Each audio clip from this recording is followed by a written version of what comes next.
Observe so many girls और मैंने notice किया कि most of them sit like this, walk like this and stand like this. और अगर आप भी ऐसा ही करते हो then this video is definitely for you, because अगले कुछ मिनटों में मैं शेयर करने वाली हूँ एक कंप्लीट बॉडी लैंग्वेज गाइड, वो सब कुछ जो मैंने इतने सालों में सीखा है। एंड अगर आप भी इसे अप्लाई करते हो तो आप अपनी बॉडी लैंग्वेज को 10x इम्प्रूव कर पाओगे। लोग आपसे बात करना पसंद करेंगे, आपकी रिस्पेक्ट करेंगे एंड आप अपने आप में पहले से कई ज्यादा पावरफुल और कॉन्फिडेंट फील करोगे।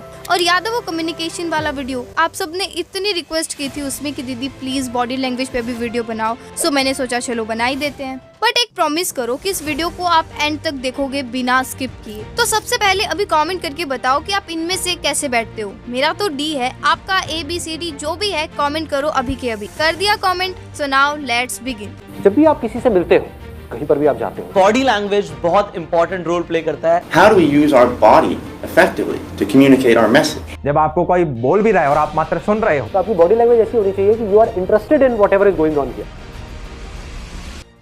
Step 1, expand yourself. जब भी मैं कोई चीज को लेकर टेंशन में होती हूँ या फिर सैड होती हूँ तो मेरी सिस्टर मुझे देखते ही बोल देती है कि हुआ क्या है तुझे, इतनी सैड क्यों है। एंड आई वाज लाइक तुझे कैसे पता चला यार, मैंने तो तुझे कुछ बोला भी नहीं।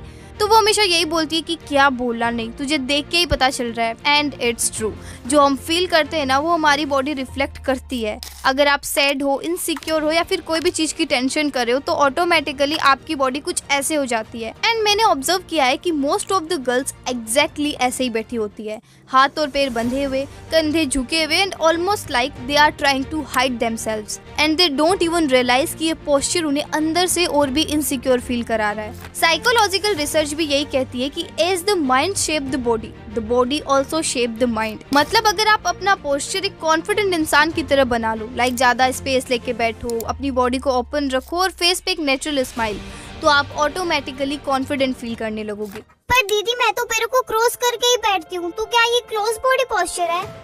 Cross legs is fine but sit in the way you take more space. जैसे मैं ऐसे बैठती हूँ most of the time and it actually makes me feel more confident. पर दीदी आर्म्स क्रॉस करना तो कॉन्फिडेंट लगता है ना?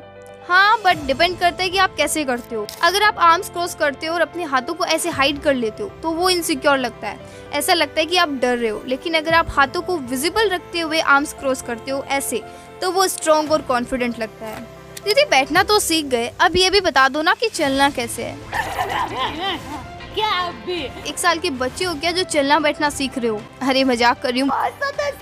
Walk with confidence. देखो मैं जब भी बाहर जाती हूँ ना, मैं अक्सर देखती हूँ लड़कियों को, वो एकदम सिर नीचे करके एकदम सिकुड़ के चल रही होती है, हाथ कभी पॉकेट में, कभी अपनी बैग को ऐसे टाइटली पकड़ लेती है और मतलब आई कांटेक्ट तो करती ही नहीं है। और मेरा सच में मन करता है एक बार उनको रोक के पूछ लूं कि भाई देख क्या रहे हो आप, मुझे भी बता दो। तो दीदी आप ही बता दो ना चलना कैसे है। बताती हूँ। Shoulders back, spine straight, chin parallel to the ground. ना इतना ऊपर रखो कि एरोगेंट लगो और ना इतना नीचे कि इनसिक्योर लगो। हैंड्स को पॉकेट में या क्रॉस करके मत रखो, हैंड्स को नेचुरली स्विंग करने दो यार। लेकिन हाँ, स्विंग शोल्डर से हो, एल्बोज से नहीं। स्टेप्स होने चाहिए आपके wide, slow and controlled, because अगर आप बहुत फास्ट चलोगे तो नर्वस और एंग्सियस लगोगे और अगर बहुत धीरे धीरे चलोगे तो देख लो कैसे लग रहे हो आप। और हाँ, always carry your self with a little attitude on your face. ऐसे चलो जैसे आप ही की गली है। मजाक करी हूँ रे, थोड़ा हम्बल रहना है बट कॉन्फिडेंट और चेहरे पे एक अच्छी सी स्माइल होनी चाहिए। Most important, comfortable footwear. पता है एक बार मैं एक ऐसी सैंडल पहन के फंक्शन में चली गई जिसमें मैं कॉन्फिडेंट तो दूर की बात, ठीक से चल भी नहीं पा रही थी। उस दिन लिटरली पूरे टाइम मैंने अपने सिस्टर का हाथ पकड़े हुए रखा कि कहीं गिर ना जाऊं।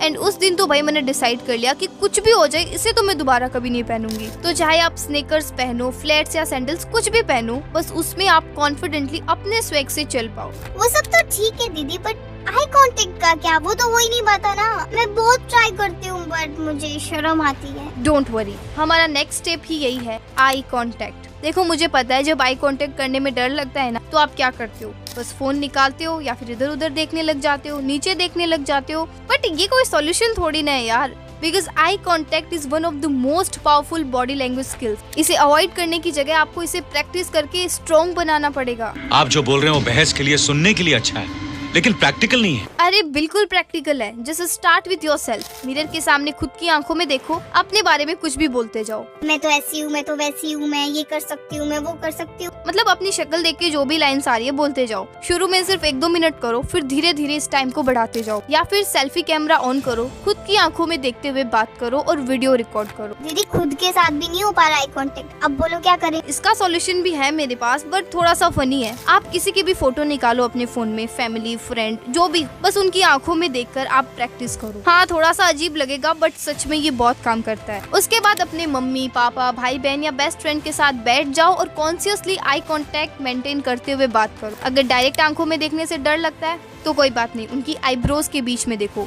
धीरे धीरे आंखों में भी देखने लग जाओगे। अब अपना छोटा सा एक टेस्ट लो, सनग्लासेस पहनो और बाहर निकल जाओ। जब भी कोई सामने से आए, कॉन्फिडेंटली उनकी आंखों में देखो। उन्हें समझ नहीं आएगा कि आप एग्जैक्टली देख कहाँ रहे हो, बट आपकी प्रैक्टिस हो जाएगी। तो प्लान है। और फिर बिना सनग्लासेस के निकल जाओ बाहर और आई कांटेक्ट की प्रैक्टिस करो। पर हाँ, किसी को ऐसे भी मत देखना कि सामने वाला डर के भागी जाए। एक काम करो, आप 60-40 का रेशियो याद रखो। छोड़ो मत याद रखो, आप कंफ्यूज हो जाओगे। बस एक बात दिमाग में रखो कि आपको सामने वाले को कंटिन्यूअसली घूरना नहीं है कि बस देखते जा रहे हो। नहीं, बात करते टाइम बीच बीच में कभी हल्का सा साइड में देख लो, झटके से नहीं, स्मूथली। फिर वापस आई कांटेक्ट के साथ बात करने लग जाओ।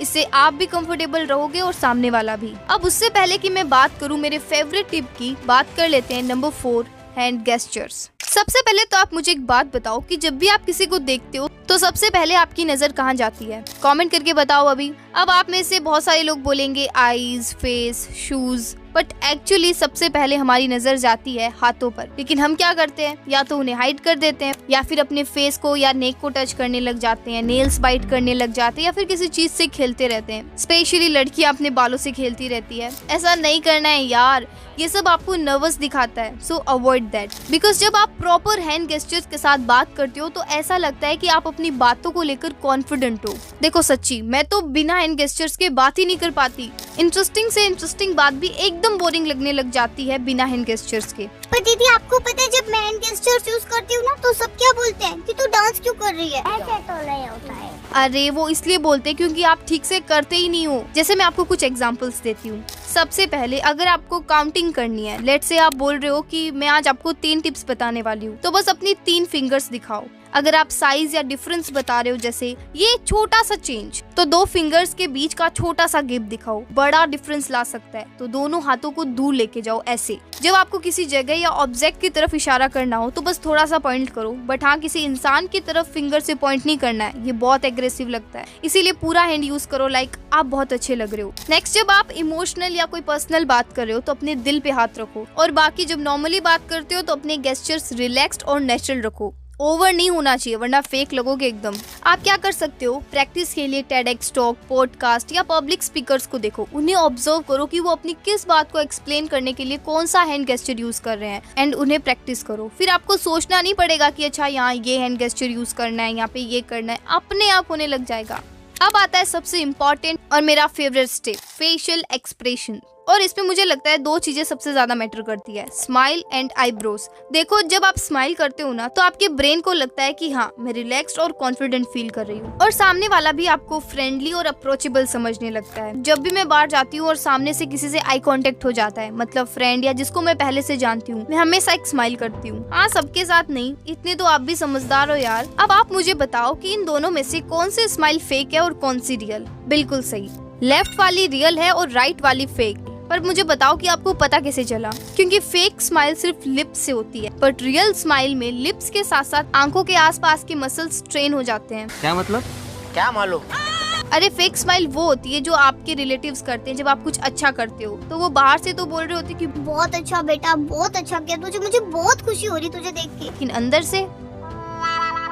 और रियल वाली स्माइल वो होती है जो अपने आप आ जाती है जब आप अपने बेस्ट फ्रेंड को देखते हो या फिर किसी छोटे बच्चे को देखते हो। So the point is always keep a real smile, but हाँ, smile should never be forced. हर जगह बड़ी वाली स्माइल नहीं करनी है, नहीं तो बिल्कुल पागल लगोगे। तो दीदी आप ही बता दो ना, हमें कब स्माइल करते वक्त दांत दिखाने, कब नहीं? अब क्या बोल रहे हैं? इतना मत सोचो, इन छोटी छोटी चीजों को इतना कॉम्प्लिकेटेड क्यों बना रहे हो? बस नेचुरल रहो, सिंपल सी बात है यार।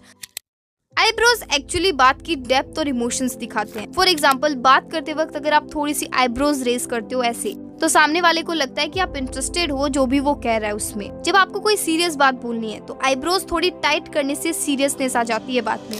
तो इसको प्रैक्टिस करने के लिए आप कर सकते हो इमोजी प्रैक्टिस, मतलब अपने फोन के इमोजीज उठाओ और उन्हें अपने फेस से मिमिक करने की प्रैक्टिस करो। ये ट्रिक आपको हेल्प करेगी अपने एक्सप्रेशंस को कंट्रोल करने में, प्लस मजा भी बहुत आएगा। मैं तो बहुत करती हूँ ये। Step 6, dressing with purpose. यार एक बात मैंने नोटिस की है कि जो भी हम पहनते हैं वो डायरेक्टली हमारी बॉडी लैंग्वेज को इन्फ्लुएंस करता है। जैसे जब मैं गाउन टाइप्स ड्रेसेस पहनती हूँ तो मेरी बॉडी लैंग्वेज ऑटोमेटिकली फेमिनाइन और ग्रेसफुल लगती है, और जब मैं ड्रेसी टॉप, जींस या कोई बॉसी आउटफिट पहनती हूँ तो मैं एकदम कॉन्फिडेंट और पावरफुल फील करती हूँ। द पॉइंट इज दैट कोई भी ड्रेस पहनने से पहले हमेशा अपना पर्पस समझो, उसके हिसाब से ही फिर ड्रेस चूज करो। मैंने एक कंप्लीट गाइड भी बनाई है on improve your personal style, तो इस वीडियो के बाद आप उसे भी जरूर से देख लेना। अभी कुछ टाइम पहले मैं मेरी एक फ्रेंड से मिली। एक्चुअली उसने एक टाइट फिट टी शर्ट पहनी हुई थी, मैरून कलर की थी शायद, छोड़ो ना, उससे आपको क्या करना है। नो डाउट दिखने में बहुत अच्छी लग रही थी वो, लेकिन वो खुद अनकंफर्टेबल फील कर रही थी उसमें। सो वो बार बार अपनी टी शर्ट को एडजस्ट कर रही थी एंड आई वाज लाइक कि यार तू इसे पहन के क्यों आई जब तुझे नहीं कंफर्टेबल लग रहा था इसमें। So the moral of the story is वही पहनो जिसमें आप कंफर्टेबल हो, क्योंकि अच्छे दिखने के चक्कर में आप अनकंफर्टेबल पहनोगे और अनकंफर्टेबल पहन के तो आप कभी कॉन्फिडेंट लग नहीं सकते। समझ गए? Step number 7, power pose. जब भी मुझे स्टेज पे जाना होता है या कुछ भी कंफर्ट जोन के बाहर करना होता है उससे पहले मैं यूज करती हूँ पावर पोज। दीदी ये पावर पोज क्या होता है एंड कैसे होता है ये? आप फोटोज क्लिक करते हो तो कुछ पोजेस देते हो ना, बस कुछ वैसा ही समझ लो। इसको करने के लिए सबसे पहले सीधे खड़े हो जाओ, back straight, shoulders back, face parallel to the ground, legs slightly open and दोनों हाथ कमर पे।